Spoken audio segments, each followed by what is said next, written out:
Well, hello there, guys. Rusty old Crow back, and I'm sitting in my garage today working on some background stuff because I was getting ready to do a tunnel rat review for my new Night Force tunnel rat that I bought off my friend Jay, and I realized I didn't like the background I had for that one.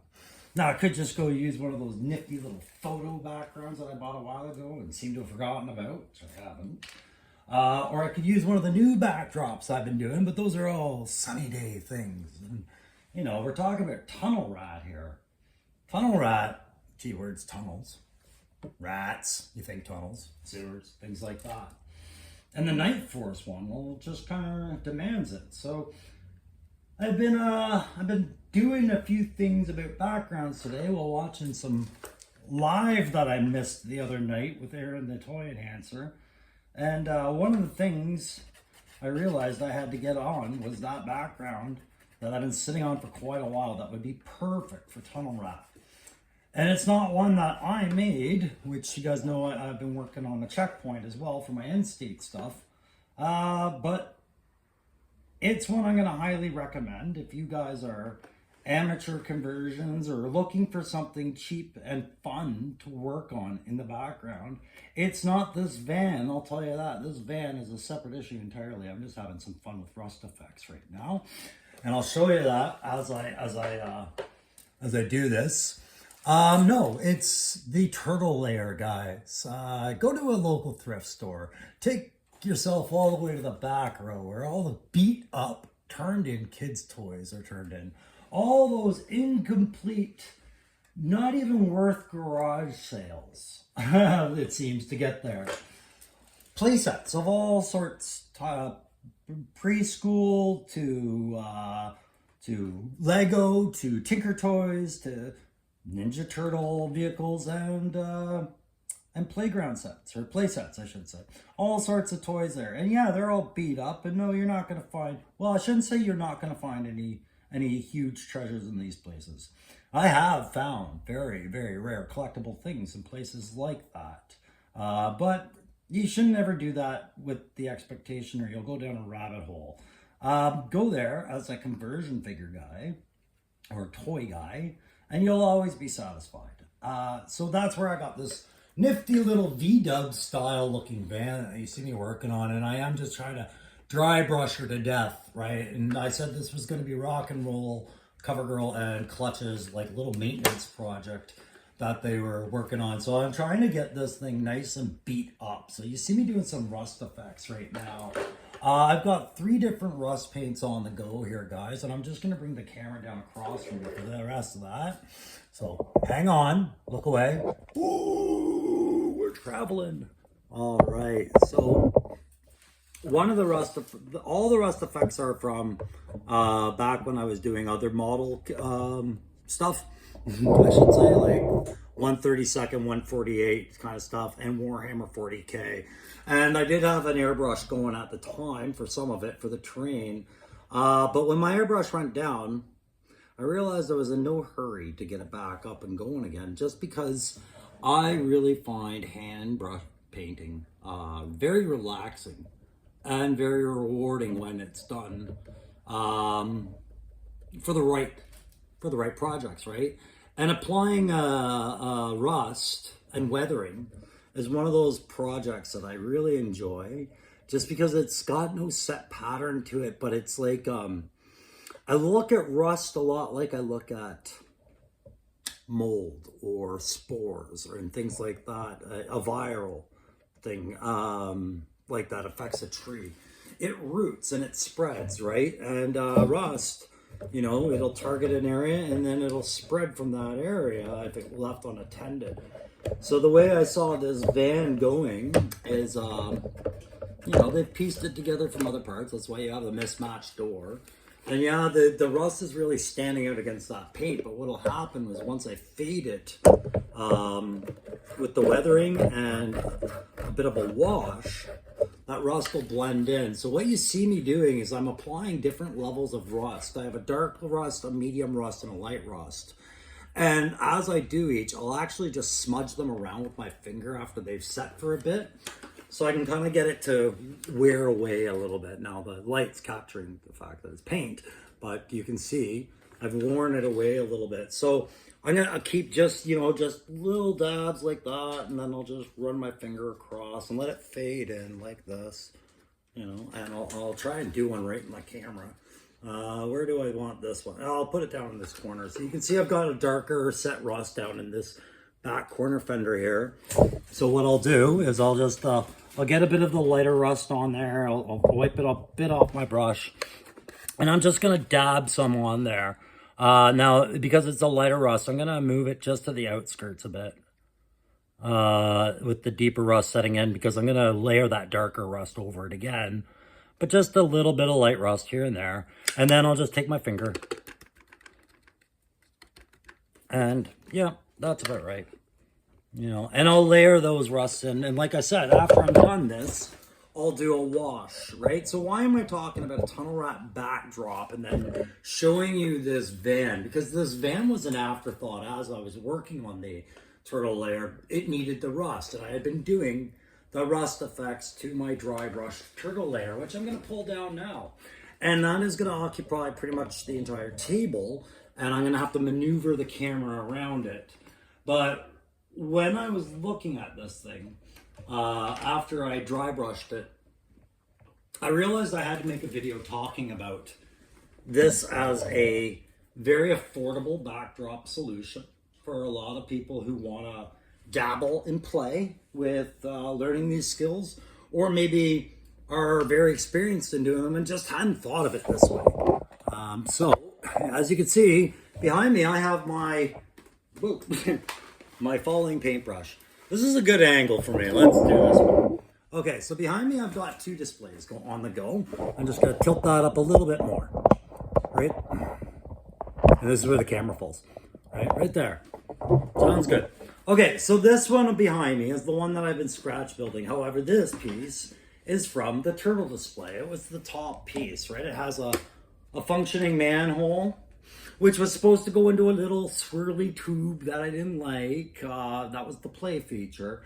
But what you can see is I haven't done any rusting on this. I just did weathering dry brush, right? A lot of different gray, dabbed over. And you know what I didn't do with this one, and I wanted to show you, is I didn't prime this. So you can see where the original model color is worn out. Right in the center of the screen, that light plastic color, right by my finger here, is the original color of this play set, right? I didn't do that because I was still learning whether or not a lot of layering paints and whatnot was enough to do it, because I'm trying to find cost-effective ways, right? Primer paint, the way I go through it, it's a weekly expense, and I tend to want to keep it for the really light stuff that isn't going to end up being so close to its natural color. And because I was making this an urban gray set, and it was already like a grayish color, I didn't want to do a whole black spray on it again, just to turn it back to gray. So I just tried layering a lot of dry brushing. I did a wash and then a dry brush and over again, and so far it's working out. But yeah, I am not faithful that won't scratch and everything like that. Like, I bet you, watch this. If I take my thumb to it right now, there you go. I was able to scratch a little strip off there, right? So for a backdrop, yeah, I'll have to put a protectant spray over this when I'm done for sure, right? Now, I'm going to plan on putting some, you guys know how I cut out little signs and decals and do graffiti. That's all going to be on here. But that's no longer going to be a part of the layer, because the layer isn't going to be a layer. Let's pull down the layer so I can expand on this point, right? I hope this all goes well enough with the camera, but I am going to get you guys back down. I apologize, guys, for the way my channel does the one takes and the lack of editing. But what I'm trying to focus on, guys, is where do I want my content to take you? And I want to take you to Funtown with your Joe collection of specialty. Right? And I want to show you that just because Hasbro doesn't make something doesn't mean you can't have it. You just got to figure out how to do it. All right, so this is the turtle layer as I have it right now. Okay, and so what you've been seeing on here is the same thing I've just been talking about. A lot of dry brushing, a lot of rust paint that I started today. You can see that it spills over, and that's okay because I'm going to cover this wall with more graffiti. So you guys remember that subscriber wall? Yeah, I'm going to do another one for myself for the bigger background because that subscriber wall I made, I decided would make a good 500 subscribers prize, right? So we're almost at 350. I got a prize for that with a mini wall that I'm going to custom make for you. But the subscriber wall is going to be a different prize. And then I needed my owner wall. And I've been sitting on this turtle layer knowing I was going to do something like this. But I honestly thought it was going to be, you know, the sewers again. And then I looked at this hard and I was like, does it have to be sewers? I don't need those big swirling pipes that were going up. Those were aggravating me. I've got a couple nice little pipes that can go in here. This is a broken pipe. I haven't decided if I'm going to put the other half on it back there and repair that or just leave it. There's things that are supposed to be mounted here that I haven't gotten mounted because I just finished priming, dry brushing, and now I'm just getting into weathering. Yeah, I'm going to cover this up. That's dripping a little bit more than I want, but that's fine. Like a little quick dry brush repair. But that's what I was doing. I was adding all the rust to the brackets. And then I got to working on the van and thinking about the video. So this is the background I want for Tunnel Rat.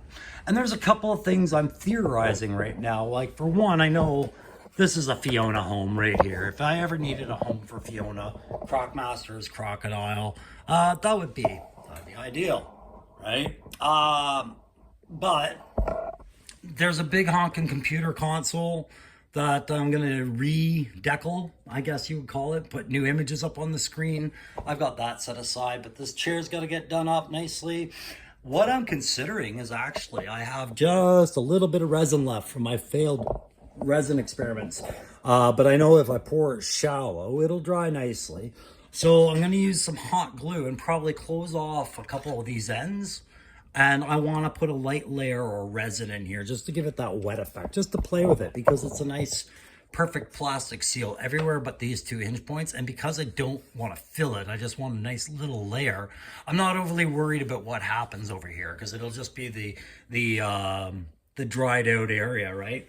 But just a little bit of water there because is this still subterranean? Yeah, I'm still planning on, you know, implying that it's, well, not so much subterranean, but water access.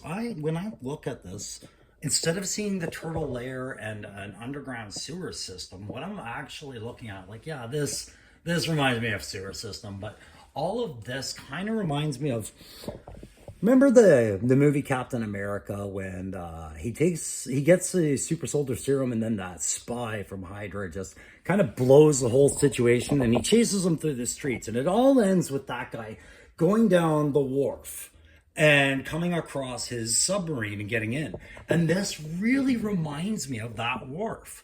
So I was thinking this is a perfect spot for like a harbor wharf scene, right? Maybe Cobra's loading some crates and once I get another can of primer, maybe this is off at the side because it's that close to the water, right?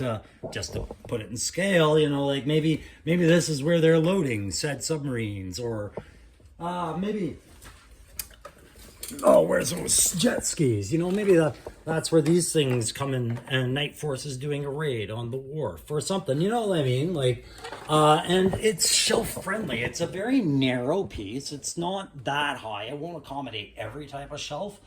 But the top piece of any shelf, it won't bounce off your ceiling or anything. And if I cage it in with some black foam board behind these open areas, I have a lot of scenery potential and lighting potential on my hands here. So that is going to be what I'm using for the backdrop of my Tunnel Rat review for the Night Force Tunnel Rat that I bought off my friend Jay. So yeah, that's what's holding up that review, Jay, is I'm just getting that done up and it's good enough for now, I think. I can always just revisit it, but I'm going to get on that review shortly. But the van, you can see one of the things I did do with the van is, because this one's going to be done up soon, is there was a surfboard on here that I clipped off because it just looked kind of hokey.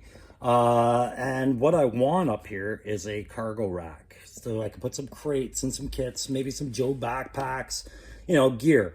And I'll finish bringing out the details inside here. Right now I just dry brushed roughly where I want the colors to kind of show, and then I did a wash over the blues so I can get the depth line in when I do another dry brushing over that. And then I'll bang her out, weather her, and she's done. You know, like she'll be quick and dirty, but you know, there's no play function in this. I can't put figures inside. What it is, it's a nice little backdrop. Maybe it's something to go through this here checkpoint, right? And that was the other part of this turtle layer.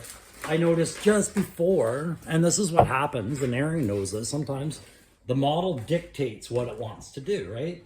And so I had these doors opened and everything like this. I had all these different walls. But what I noticed is this would actually be a great preliminary gateway. They walk through, like it'll be just set forward. It might be too big for a shelf though. That's the problem. But you know, if I were to perhaps clip down a certain obstructive piece, jettisoning out the side here, right here, if I were to perhaps trim this whole thing off, that might set in very well right in there, right? And either way, this piece and that piece, they look like they'll pair off very nicely together no matter what I decide with it, right? And yeah, that's what I've been working on today, is doing those things, and then bringing up the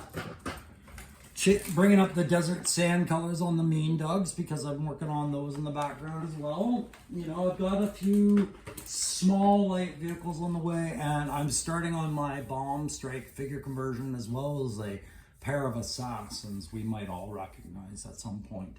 But that's going to sum it up for today's TCCC. If you like my stuff, you know I want you to hit the like, share, subscribe, but don't do it if you don't mean it. But yeah, if we do get to that 350 anytime soon, I am going to get Aaron to help me do that draw to find out who's getting a free custom figure, and we'll get in contact and I'll buy them a figure from here in Ottawa that I have available to us now that this wave is underway. And so you got that prize. I'll make you a custom little background, but the size to profile one figure, it's probably a 12 by 12 or something like that, or a 6 by 12, who knows. You bet for that, and some other prizes. But for today, I've got to get back to doing all this hobby stuff, and I got to make dinner, and then I got to get a jump on this, because I have a vision for this, and it's certainly not what you're seeing right now, but it's going to be wild. I think you guys are going to like this one when I'm done. But yeah, lots of vehicle conversions coming, just little ones for fun, just to keep in the background, keep these backgrounds interesting, because backgrounds and conversions and figures are all just part of what you're getting when you're coming over to the Crows channel. Don't think I can't appreciate the irony of the background I chose to do this video with when I'm doing a video about backgrounds. However, the reason it's like that is because this dry brushing can get pretty messy with the way I do it. And at least in the garage, I can smoke and curse and swear while I do it. Can't really do that in the house. So I'll get paint all over my models or something. But guys, that's going to do it for today. I hope you guys have a great weekend. And I will be putting out a video again later on today, probably, of the Tunnel Rat review, followed later by the Snow Serpent, and who knows what other garbage I'm going to produce and tell you is gold, but it's going to be in front of you very soon. All right, take care, and thank you so much for your continued support to this channel. Bye.